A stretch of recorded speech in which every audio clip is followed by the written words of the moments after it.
Hello everyone, তোমাদের সবাইকে অনেক অনেক ওয়েলকাম আমার চ্যানেলে পায়েল লাইফস্টাইল। আজকে নতুন একটা দিন, আজকে বৃহস্পতিবার, নতুন একটা দিনে নতুন একটা ব্লগ নিয়ে আমি আবার চলে এসেছি আজকে তোমাদের সাথে। তো আগের ব্লগটাতে তোমরা দেখেছো হনুমান জয়ন্তীর পুজো, আজকে আবার বৃহস্পতিবার, আজকে আমাকে এখন বৃহস্পতিবারে পুজো দিতে হবে। তার জন্য স্নান আমার হয়ে গেছে, স্নান টান করে ফ্রেশ হয়ে নিয়েছি, এবার আমি যাবো পুজো দিতে।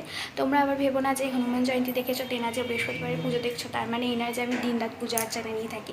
ব্যাপারটা সেরকম নয়, ব্যাপারটা হচ্ছে মানে টাইমিংটাই ওরকম হয়েছে। মঙ্গলবার দেওয়া হয়েছে, মঙ্গলবারের পরে যেহেতু আজকে দেওয়া হচ্ছে, সেই জন্য পুজোর তাই তোমার পাতলা ঝোল, দই এসব খেতে ভালো লাগে কিনা, আমার তো এসবই ভালো লাগে। তাই আজকে খুব সিম্পল কিছু করা হয়েছে, বিশেষ কিছু তাই রান্না দেখানো হয়নি। তো এখন আমি ফ্রেশ হয়ে নিয়েছি, এবার আমি পুজোটা দিয়ে নেবো। ততক্ষণ তোমরা আমার সাথে। এখন আমি ঠাকুর পুজোটা দিতে এসেছি। ফার্স্টে তো যেরকম ঠাকুরের গা পরিষ্কার করে নেওয়া, ঠাকুরের জায়গাটা পরিষ্কার করে নেওয়া নিয়েছি। তো বৃহস্পতিবারে পুজোটা দিতে একটু টাইম লাগে, অনেকটাই টাইম লাগে। এখানে ফার্স্ট মোশনে দেখা বলে বোঝানো যাচ্ছে না। ফার্স্টে আমি ঘরটাকে সুন্দর করে সাজিয়ে নিই, আর স্বস্তিক চিহ্নটা আমি ঠিক এইভাবে আঁকি।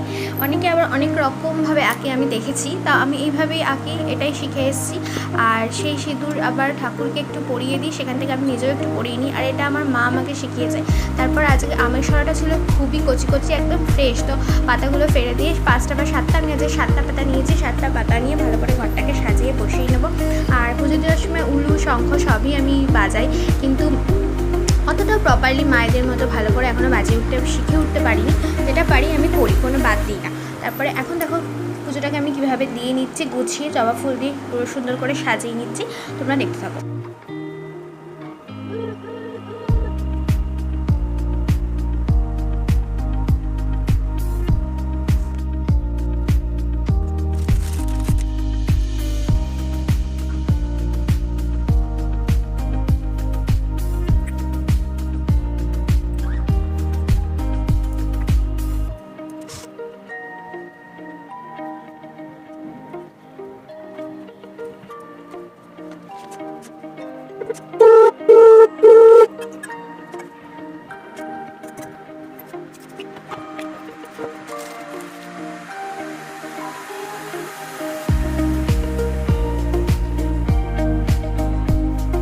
ওপরে এখানে ঠাকুর থাকে হচ্ছে কুবের দেব আর ধনলক্ষ্মী, আর পাশে রয়েছে মা হংসেশ্বরী। এটা আমাদের বাপের বাড়ি এলাকার এক বিখ্যাত মায়ের ছবি, যেটা আমি এনে রেখেছি। দেখো এত বড় তো আমি হাতে নিতে পারছি না, যাকে বলে ভীষণই ভারী তরমুজটাকে। এই তরমুজটাকে কেটে নেবো এখন, সেজন্য টাইমও আছে। আর আমাদের আবার তরমুজ সংসকে কেটে, সংসকে খায় না, কেটে পিস করে ওটাকে ফ্রিজে আমি রেখে দিই।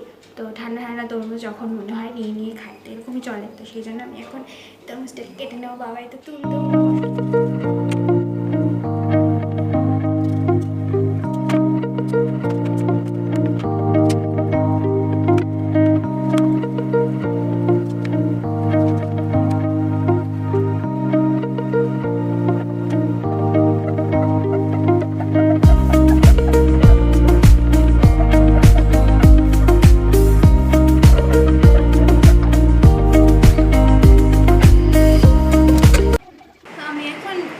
সব সেরে ওপরে এলাম এই খাবারটা নিয়ে একেবারে, কারণ আমাকেই ওপর নিচ করতে হয়। তো আমি যখন এখন না খেলেও আমি একেবারে যখন আসি নিয়েই চলে আসি। এত গরম আজকে, রোদ শুনছি আরও 2 দিন নাকি প্রচণ্ড গরম পড়বে, জানি না কী ওয়েদার হবে। তো ওপরে এসে দেখছি, আর ওপরের ঘর তোমরা সবাই জানো খুব গরম হয়, ওপরে এসে দেখছি ঘরটা ভীষণ গরম হয়ে রয়েছে। তো আজকে আর মনে হচ্ছে শান্তি নেই, সেই জন্য এখন খাবো, কিন্তু 10 মিনিট পর, 10 মিনিট ঘর ঠান্ডা হবে, তারপর আমি খাবো। তো দেখলে আজকে সিম্পল একটা লাঞ্চ করেছি। সেটা আর গরমকালে না আমার এই মানে এরকম খেতেই ভালো লাগে। পাশে একটা লেবু আর যদি শশা থাকে তাহলে তো আর কোনো কথাই নেই। তো ওই দিয়ে আজকে এখন আমি খেয়ে নেবো লাঞ্চটা। ওই লাঞ্চ করতে করতে আমি ভিডিও করতে পারবো না, খেয়ে নেবো, খেয়ে নিয়ে আবার একটু রেস্ট নেবো। এই যে আজকে লাঞ্চটা বানিয়েছিলাম মাছের ঝোল, পাতলা জিরে আদা বাটা দিয়ে, আলু আর পটল দিয়ে সেই মাছের ঝোলটা দেখালাম। তো এমন কিছু দেখায়নি। তারপরে আমি দই পাততে লেগেছিলাম বাড়িতে, আর যেই দইটা আটকে খেয়েছি সেটা আমার আগেরই পাতা, সেই দইটাকে সাজা হিসেবে ইউজ করে নতুন করে আজকে আমি দই পাচ্ছি।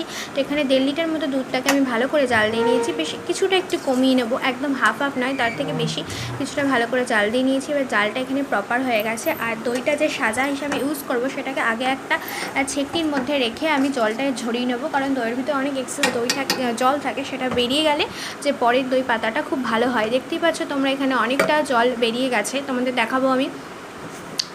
এতটা জল ছিল ওই 3-4 চামচ দইয়ের ভিতর, তো সেটা বেরিয়ে গেছে, এর ফলে পরে দই পাতাটা ভালো হবে। তো ওই যেটা ছেঁকনির মধ্যে রয়েছে সেই দইটাকে আমি সাজা হিসেবে ইউজ করব, সেটাকে ভালো করে আমি তো ফেটিয়ে নেব।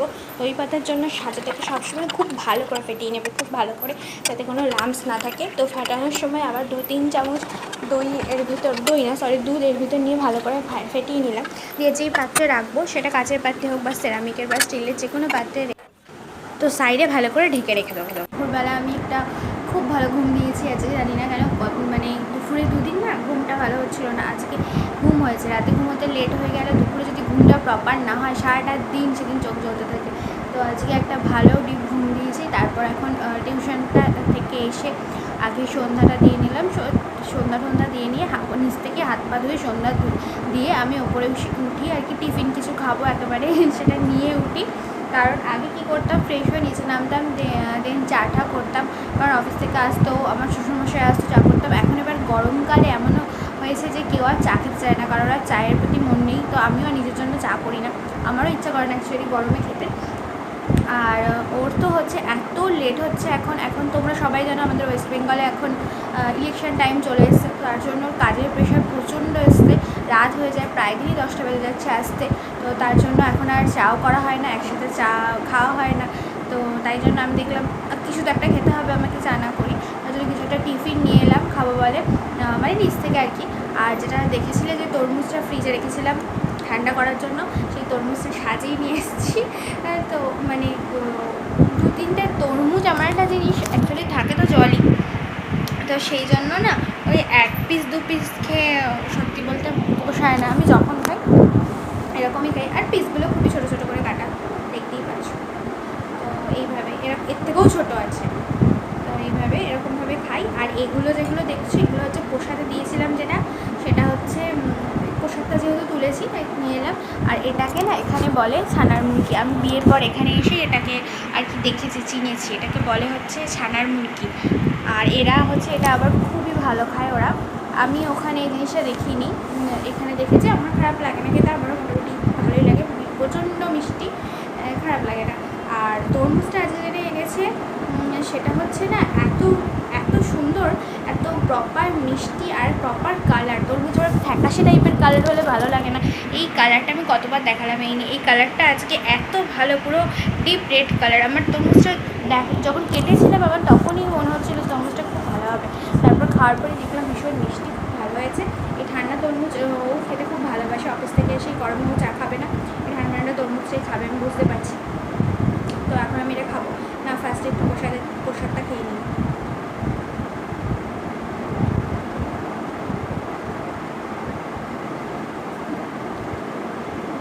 তো আমি তখন টিফিনটা খাবো, আর এরপর একটু কাজ থাকে ঘরের করি, নিজে ফ্রেশ হই, এই সমস্ত রাতে রান্না থাকলে করি। বাট আজকে হচ্ছে গরমের জন্য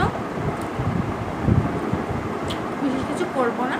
সকালে যে পাতলা মাছের ঝোল করেছিলাম, মাছের ঝোলটা তো ন্যাচারালি আছে, ওই দিয়েই হয়ে যাবে, তাই আর তোমাদেরকেও বিশেষ কিছু দেখানোর নেই।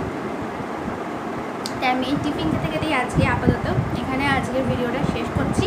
তোমরা সবাই ভালো থেকো, হ্যাপি থেকো, সুস্থ থেকো। আর এই গরমে প্রচণ্ড পরিমাণে জল, ঠান্ডা জাতীয় খাবার এসব কেউ একদম রিস্ক খেও না, নিজের স্বাস্থ্যের যত্ন নাও। তো এই বলে আজকের ভিডিওটা শেষ করছি। তোমাদের যদি আমার ভিডিও ভালো লাগে অবশ্যই like, share, comment, subscribe please করে দিও। নতুন নতুন ভিডিও করছি, তোমরা অ্যাপ্রিসিয়েট না করলে সেটা কোনোদিনই এগোবে না। Thank you so much.